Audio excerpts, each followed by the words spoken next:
That's the energy that is coming across. Don't Yes. say too much because we'll lose it. Okay? Okay. We got it. We got it. I have no idea how we're going to start this conversation. We're going to trust that it will work out and come together.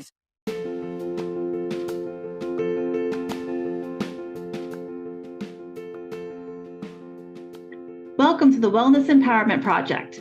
I'm Trish. And I'm Julie. We are two nurses exploring holistic healing and wellness practices to empower you to be the leader of your own health. Join us as we try out new things, or as we call it, weird shit, and have some fun along the way.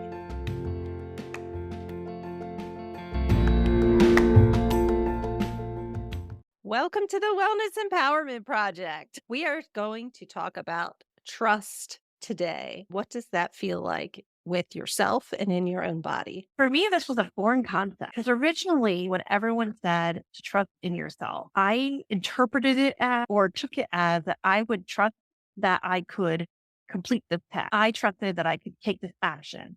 I trusted that I would be successful. Very material, I would say. I would trust that I could complete the task that was given to me. Sounds to me like very external. It was. So metrics that you're using are very external to yourself, Yes. not intuitively, not that mind-body connection. Oh, we were not there for quite some time. That's why I say it was such a foreign concept. I felt like when we talked about trust, it was like, do you believe in yourself? The I can do it attitude. I couldn't really, I feel like the concept was never really explained. It was never dove into in a way that I was able to explore it in a deeper and different way. When did you really start hearing about trusting in yourself and why that's important? Do you remember? I can't say that there was a pivotal moment. I would say that, I could maybe say there was a moment. Not that I heard about trusting self, but I actually started to put the pieces together of what that is and what that felt like to me. That was when I did my first Kundalini yoga class on my bed after reading something in Mind Body Green. I was just listening to Guru Jikit talk, and I thought it was so interesting how she was connecting the nervous system and glandular system. I thought I was just watching like a 10-minute video. The next thing I knew, they're like, oh, we're going to do some yoga. I sat on my bed and I did the practice and I did it. And I was just like, wow, I feel lit up. I felt energized. All I knew is that I had to know more. And I didn't know why or what I was doing. I had no idea what I was doing. I just knew I wanted to keep experiencing that again. I just found random, I was just finding ways online to do it.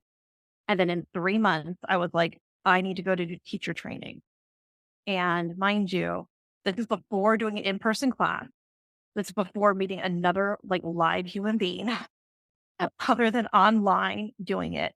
I just knew I had to do it. I didn't know what I was going to do with it. I didn't know why. I just knew I had to do more. I think that's one of the, and I would say in the relatively like recent 5 to 7 years where it was like, I got this intuitive nudge. I just did it without trying to over rationalize it or over justify it. So relate that to trust. How does that relate to self-trust?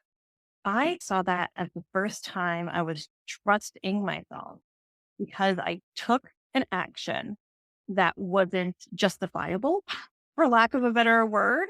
There was no clear return on investment. There wasn't a cost analysis. There wasn't the full, oh, what's the risk versus the benefit? It was, I just knew, I just trusted my gut and myself that this was something I was supposed to do and that I had to do and that I wanted to do. So at this time, it was before I knew of the changes that would happen. It was before I knew I would even be teaching because I wasn't even sure what that would look like. If anything, it was the opposite. I was just like, I don't look like a yoga teacher. I could never do this. I definitely went against everything in the logical mind for myself. I just was like, I don't know what's going to come for this. I'm just going to trust it. That's going to give me whatever the heck I need and I'm looking for and just do it. I think just conceptually, self-trust, it wasn't even really a concept. No. It was just a feeling for you at first. Because reflecting back on just myself, I never really thought about or heard conversations around or had conversations around self-trust. It was more self-confidence. I think that's the bigger one, which I would is, agree with that. you That's know, the big, yeah, there's similarities between self-confidence, but doesn't fully encompass self-trust. no. And you're right. I wouldn't have used that word self trust originally. It's more of looking back and seeing that my actions were one of self trust. But in the Right. time, you're right. It was never a conversation piece.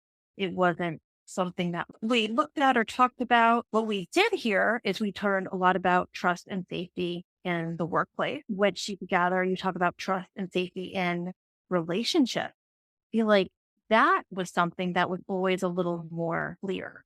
Right. I think that some of those things are based on what we talked about in the beginning is external measures and ways that you are evaluating yourself against competency, so to speak. Not sure if that's the right word. Do you mean with like employees? Have we created a culture where people feel safe and trust? And we've been able to measure it against something like their ability to speak out, the Gallup scores. I I think wasn't sure that if that's where you're there's going.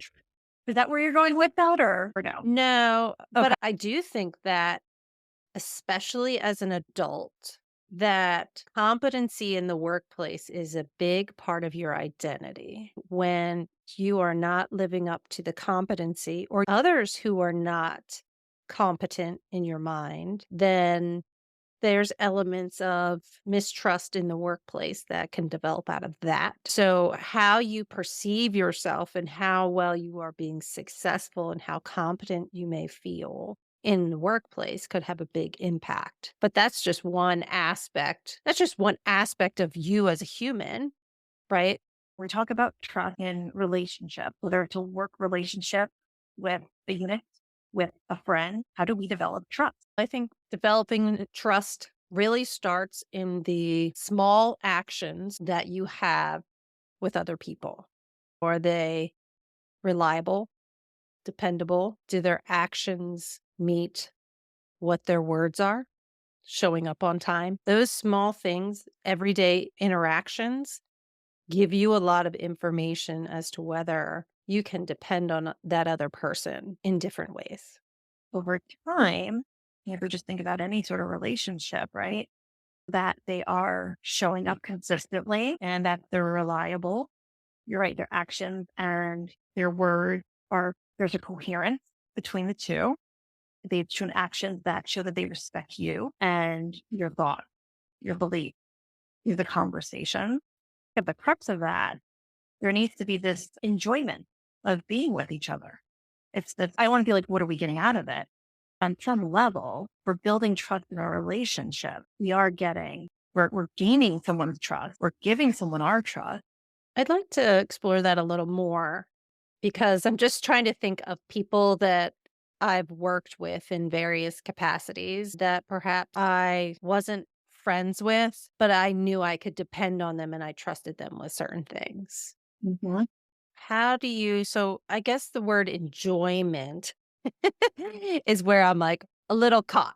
Okay, what does that mean? And is that really necessary to have trust? But I guess there's also different levels of trust because That's what I was the, thinking. There's a lot of yeah, different levels to it. So you may be able to trust someone at work to get this meeting booked on your calendar in a timely fashion. It's very different from the trust that you have with someone that you're co-working on a large project with and you're spending a lot of time with and right.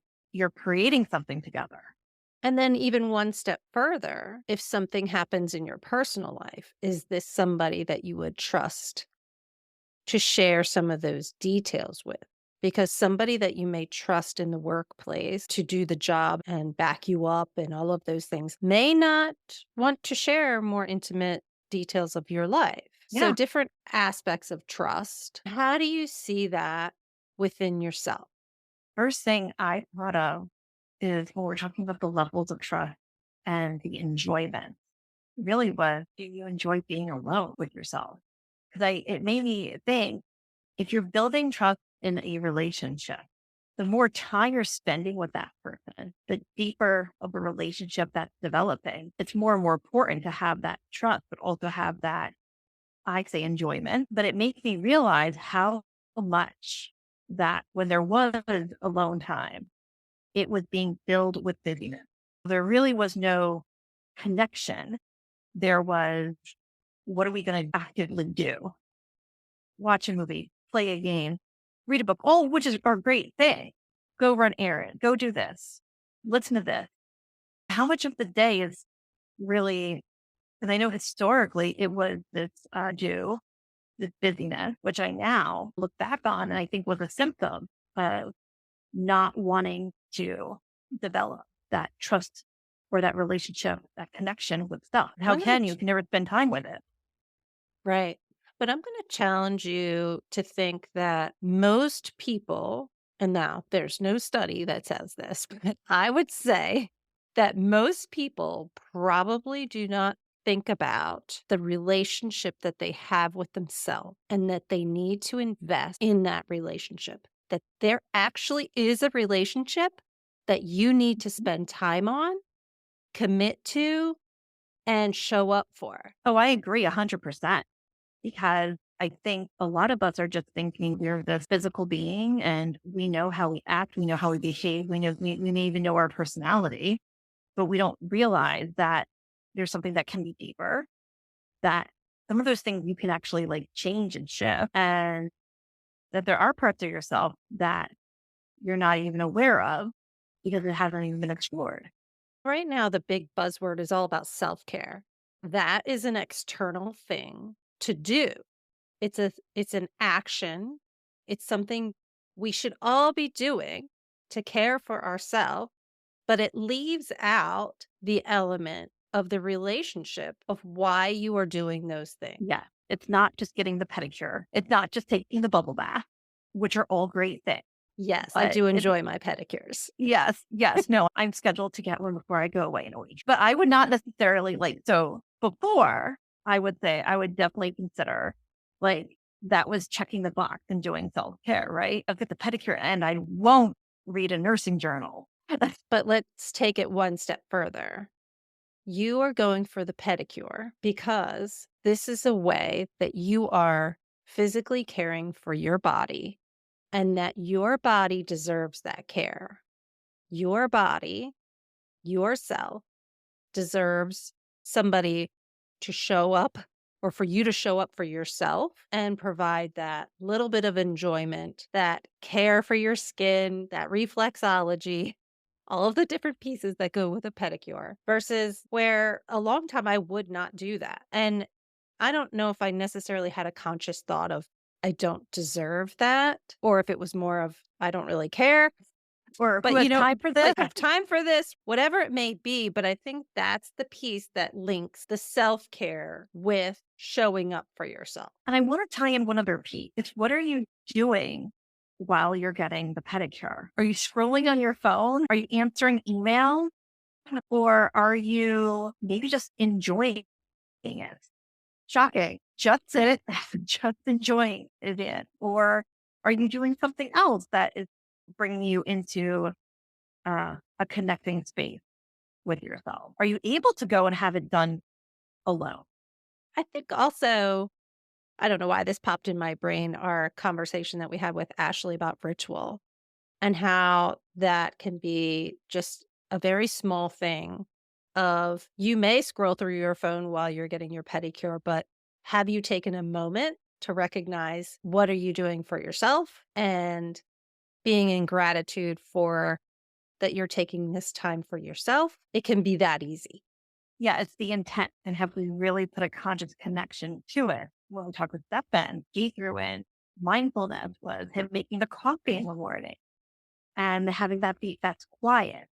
But during that mindfulness, he's also starting to build trust within himself and trust within his body because he is showing up for himself every single day. He's allowing himself to be in that silence. He is focusing on that path of making his coffee and he is enjoying that moment. The next piece is that consistency and repetition over time is such a key aspect to trust. Because if you're showing up on Monday for yourself, but on Tuesday you're not, and Wednesday you're not, and maybe randomly on Friday you show up, that's not consistent. So you never know when you're actually going to show up for yourself. You know what I thought of when you were talking about that? Is it reminded me of the term weekend warrior. You bust at work Monday through Friday and you only work out on the weekend. Do you see any great changes in your body when you do that? No. So you just want to make sure that you said, look, I got a workout in. Check. Probably at some point you get annoyed that you don't see progress because you're only doing it 1 to 2 times a week and you stop. That's also what would happen with the lack of consistency in building your own self-trust really is, are you showing up for yourself consistently? Are you reliable to yourself? Are you enjoying that time for yourself? Are you respecting yourself? Are you giving yourself what it needs? You may only need 3 minutes a day, then maybe one day a week, you need to take a couple hours. Are you respecting when you need more time and building that, well, I say capacity so you don't essentially work to the brim or ignore yourself for so long and then have nothing left to even give yourself. I think it can even be in those smaller moments. So, not necessarily having to build some new practice, but creating certain, like when you talked about respecting yourself, I really thought about like how you speak to yourself internally and recognizing perhaps some of the way that you're speaking to yourself in a moment, whether you would actually speak that way out loud or to another person. And if you would not, then why are you allowing that for yourself? Over and over again, if you recognize that's what's happening and you're saying, hey, cut it out. This is not kind to myself. This is not respectful to myself. That in itself are the small moments over time that start to develop that trust in yourself because you're not going to allow that disrespect. Oh, 100%. The inner critic is very harsh. And we do tend to allow our inner critic to talk very negatively to ourselves in a way that, oh my gosh, we would never talk to somebody else. Heck, we need to stand up for someone if they were spoken to that way. The other thing that came to mind too, especially when talking about respect, that's how many times we don't respect what we need. Like I said, yeah, you only need 3 minutes a day, and then maybe sometimes you need to give yourself more. How many times have you made prayers or you need to get your to-do list done? Had to get all these done. Had to, in quotes. But you're exhausted, you're this, you're that, or you plan to go out and you're just not feeling it. How many times have we just forced ourselves to power through and do it? I think sometimes that we're showing a lack of respect for ourselves and even for the relationship, if it's with another person, and not honoring what we need. Even if it's just things down the to-do list, do you just trust that you're going to get these things done so much that you can sit down for a few minutes, reevaluate what can be done now, what really needs to get done now, what can get done later? What comes to my mind is in nursing, when you're working on a unit in a hospital and there's so many demands, and your body signals, I have to go to the bathroom.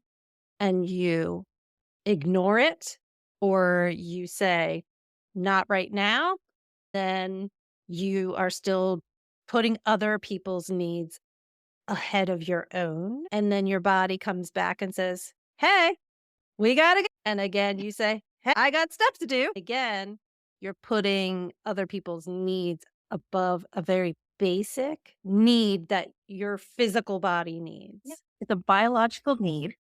Your body is communicating to you what it needs, and you are actively disregarding what it needs.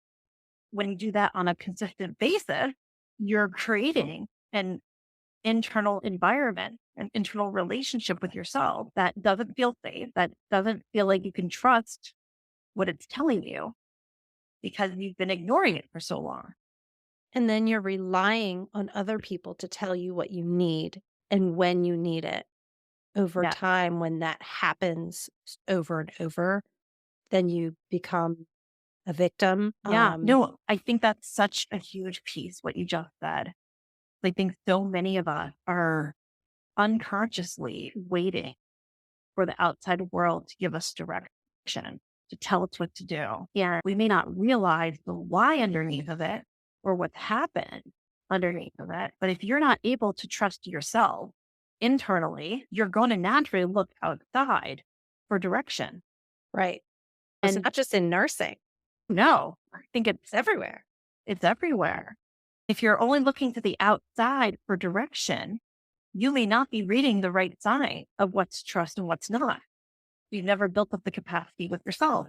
So let's talk about those signs. If you consistently, over a long period of time, ignore whatever those signs are, then eventually it's like they don't even exist.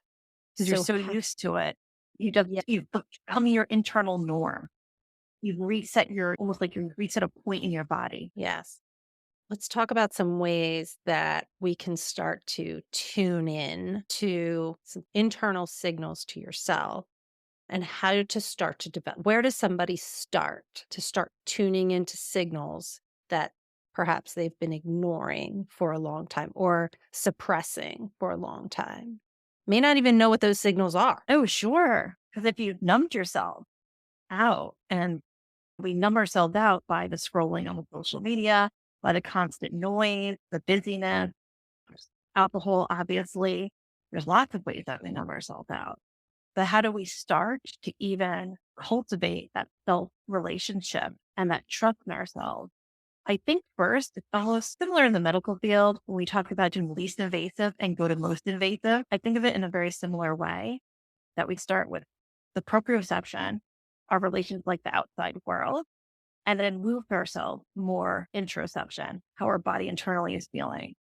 If it's been so long, we may not know what the internal feelings feel like. We may need to start and just take the time to notice how is our body feeling in the world that we're space that we're currently in. I just think of the basics, taking a few moments and, okay, how do my feet feel in the shoe that I'm in? What are those? Can we describe the feelings that are there? The texture is there hot or cold? Certain areas of your body feel different. The clothing on it, the one that parts that don't have clothing on it, and contact point. What feels different? What areas have more pressure on the body? You're sitting in a chair, for example. How does that feel different? And really just tuning in to that space, noticing how you're breathing, noticing where there's tension in the body, noticing if you relax your jaw, how that feels differently, but without judgment. You're just noticing it. Don't try to Yes. change anything. Don't try to fix anything. So you're doing a check in, right? Doing like a 1 minute check in. If you do that several times throughout the day, of just seeing where you are, going through those different sensations, what your five senses are, going through the five senses. Like when you first wake up in the morning, you could do a check in when you first wake up before you get out of bed. You could schedule them in your phone if you wanted to. You could. And I will say this, I learned this about a year ago. I thought it was really cool. On the iPhone, if you put an alarm on, you can actually type in something as well. If you have a quote or something you want to put in there to read yourself, that could be a nice little, I don't know. I thought I really enjoyed doing that, having your phone go off and then reading something that you wrote for yourself to read, especially if you notice a pattern of how you're feeling in a day and you want something like that to help shift your pattern. Yeah. It is a really little, I don't want to say trick, but nice Cool. little tip to add. If you have an iPhone, you can label your alarm as it goes off. It can say whatever it is you want to say. It could even just be as basic as five senses. when you start doing that, just really noticing how it impacts you over time. Because once your awareness starts to open up, so many other aspects of your life open up. That's just been my experience. When I start noticing small things, intentionally looking for small things, then other things start poking in that I may not have ever noticed before because I'm more aware, I'm more present. Yeah, 100%. And what came to my mind too was if we're giving up to it, we can move into the more introspective state of noticing how we're feeling on the inside. And I would start, obviously, are we able to recognize when we're hungry? Are we able to recognize when we're thirsty? Are we going to the bathroom? What our body's telling us to? I think even just, are you recognizing it? Because especially hunger, some people don't recognize when they're hungry because you're in such a just state. You tend to go for the time, i.e., you're looking for something external to tell you where to eat, as opposed to recognizing it yourself. Even just taking a little note. How often are you noticing and responding to our basic biological signals that are given to us? Yeah, meal times, I think, is a really great place to start as well. Recognizing that you're hungry, like you said, but then also paying more attention to what it is that you're eating. How does it taste? When do you start to feel full? Are Because we cleaning our plate like we were told? Or are we I stopping because we recognize the full feeling? I come from, and I'm going to show my age, where it was my parents would tell me I needed to have a Hoover plate. Okay, I have Where not heard that one you've before. not you've not heard of a I Hoover plate? no, I thought you were going to say that your parents said what mine said, which were kids are starving in Africa. You need to eat your meal. And then I would say, how's me eating my full meal help the starving kids in Africa? Well, on And the conversation ended right there. my father's side extends back a little bit more because my dad was 10 years older than my mom. And then my dad's dad was maybe 20 years older than my grandma. So you're trying to So justify that you're not as old as it sounds like. maybe that's why I'm 50, 50 and fabulous, but maybe I'm having that extension of my family. Like my grandfather lived through the Great Depression. And I distinctly remember having dinner at my grandparents' house, and we had rice, and I was done. And my grandfather saying to me, "You're not done." And me looking down, and there was literally 4 grains of rice on my plate. And he was like, "You need to eat those 4 grains of rice," because that was his experience. Like 4 grains of rice was a big deal for him when he lived through the Great Depression. I did not have that experience, but that was my upbringing of you need to clean your plate. It was more about what was left on the plate or not left on the plate rather than internally. Am I full? Because maybe I was full when there was still a quarter of a cup left of rice. Somebody else decided, or maybe I decided how much I put on the plate. So when I say But clean your plate, he meant it very literally. Clean off yeah, every but yes, the Hoover plate. the Hoover plate. So I think Ah, I think that meals are actually yeah. really a basic level or basic place to start that helps you tune in to some of those signals I that would, we don't do enough of. And especially with the way that food is processed, and hyper palatable, you may not your signals may be screwed up anyway. yes. Yes. If you have a lot of chemicals and processed food that well, the high sugar, eat a lot of food, but because it's so empty in nutrition, Think gonna about necessarily have that satiation factor. if you sit down with a bag of potato chips and you start to eat potato chips, you could probably eat a whole lot more potato chips than your body really wants you to eat because they're hyper palatable and you just keep going. Then what are you doing when you're eating them? Are you Right. just eating them and enjoying a few and realizing when you're done? Or are we watching TV, chatting on the phone? How much of it is mindful Right. versus we're just doing it because this is what we do? We watch a movie and eat chips on a Friday night. I wouldn't say that you don't ever allow yourself that space, No, you have to but allow. but at the same time, are you doing that over and over again over time where you're how you're nourishing yourself. So it's not even just about listening to the signals. It's also about what are you actually feeding yourself? And is it nourishing to you? Is it going to improve your health? Is it going to make your health worse? There's so many pieces to food that can help develop that trust in yourself. But to circle back, talking about developing trust with yourself, which is really developing a relationship with yourself, a great way to start is to notice, how are you currently responding?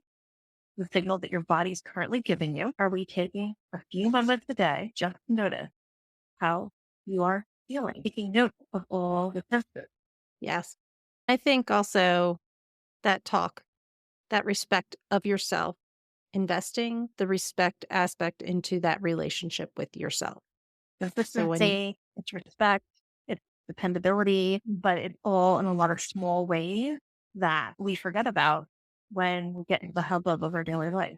I feel like this topic we could spin off in several different ways and get more deep Very into. true. So we'll wrap this up today because we know that this can go down several different paths and in more intricate detail. But just to get started, this is where we want to continue the conversation on developing trust in yourself, trusting that intuition and that internal nudge that you often will get, but may not be paying attention to. Have you ever thought about your relationship with yourself and how much you are showing that you trust yourself? How often are you doing things that you say that you're going to do? How often are you showing up for yourself? Did this conversation raise any awareness in ways that you didn't realize you weren't respecting yourself and you weren't showing up for yourself? Develop that trust. We'd love to know what you think, and we'll continue to deepen the conversation in some upcoming episodes. Bye.